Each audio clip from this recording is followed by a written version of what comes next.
Hello everyone, welcome to my channel. আশা করছি তোমরা সকলে খুব ভালো আছো আর আমিও বেশ রয়েছি। আজকে তো আমি সত্যিকারেরই বেশ রয়েছি। কারণটা কি জানো? এই কদিনের যে প্রচণ্ড গরম, প্রচণ্ড একটা মানে জ্বালা পোড়া কষ্ট, সেই কষ্টটা কাল রাত থেকে আমাদেরকে অনেকটা কষ্ট থেকে মুক্তি আমরা পেয়েছি।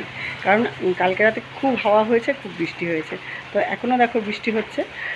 তো আর এই মুহূর্তে আমি বেরোচ্ছি বাজারে। তো বাজার থেকে কিছু জিনিস আনার আছে, টুকটাক জিনিস। তো তোমরা আমার সাথে থাকো, এবারে আমি বেরোচ্ছি। এই বৃষ্টিটার জন্য আমরা যেন আবার সবার প্রাণ ফিরে পেলাম।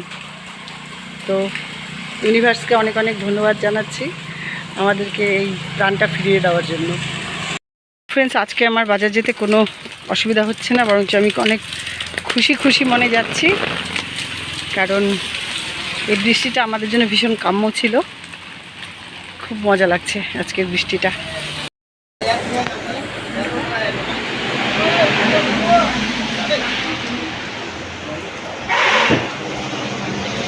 ফ্রেন্ডস, আমি চলে এলাম এখানে স্টুডিওতে মেয়ের ফটো বের করতে, যেটা স্কুলে ওর লাগবে কালকে।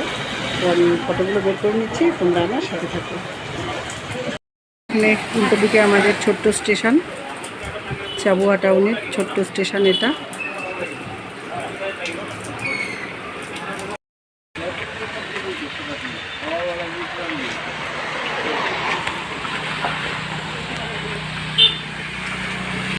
ফ্রেন্ডস, চলে এলাম বাজার থেকে।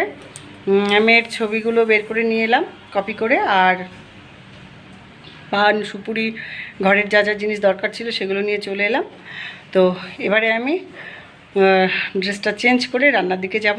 তো তোমরা আমার সাথে থাকো। রান্না করতে কিন্তু বেশ অনেকটা লেট হয়ে গেল, 1টা বেজে গেছে। তো এবারে আমি যাব রান্নার দিকে, তো আমরা সাথে থাকো। ফ্রেন্ডস, ভাত বসিয়ে দিলাম, আর বাড়িতে এসে দেখি মেয়ে আমার সয়াবিন সেদ্ধ করে ভেজে রেখেছে। তো আমি আলু নিয়ে এসেছি। তো আজকে যেহেতু মঙ্গলবার, সয়াবিন হবে। তো এবারে আমি মুগ ডাল আর সয়াবিন রান্না করব, আর পাঁপড় ভেজে নেব। আর ওদের জন্য মাছ আছে, ওরা যদি মাছ ভাজা খেতে চায় তো ভেজে দেবো, আর না হলে মাছের ঝোল করে দেবো। তো তোমরা আমার সাথে থাকো, আমি রান্নাটা করে নিই।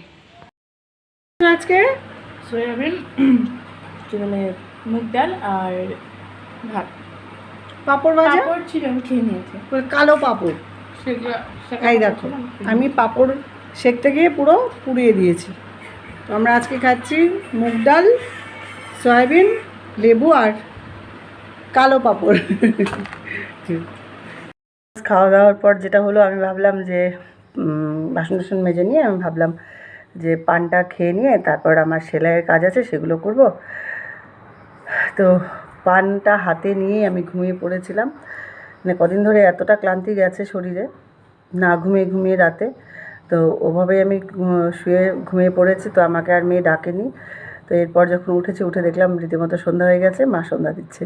তো যাই হোক, এবারে যেটা হলো, আমার সেলাইয়ের কাজ আর হলো না। তো এবার সন্ধ্যা হয়ে গেছে। তো বরকে ফোন করেছিলাম, বর বললো বরের আসতে লেট হবে। তো চা করে এনেছি, আমি আর মা দুজনেই চা খাচ্ছি। আর এবারে আমি বসবো আমার কাস্টমারের সেলাইগুলো নিয়ে। তো আজকের ব্লগটা তাই আমি এখানেই শেষ করছি। বন্ধুরা, তোমরা সবাই ভালো থাকবে, সুস্থ থাকবে, আর অবশ্যই আমার চ্যানেলটাকে সাবস্ক্রাইব করবে। যারা করোনি তারা অবশ্যই করে নিও, আর যারা করেছো তাদেরকে অসংখ্য অসংখ্য মন থেকে ধন্যবাদ জানাচ্ছি। তো আবার দেখা হচ্ছে নেক্সট ব্লগে। টাটা।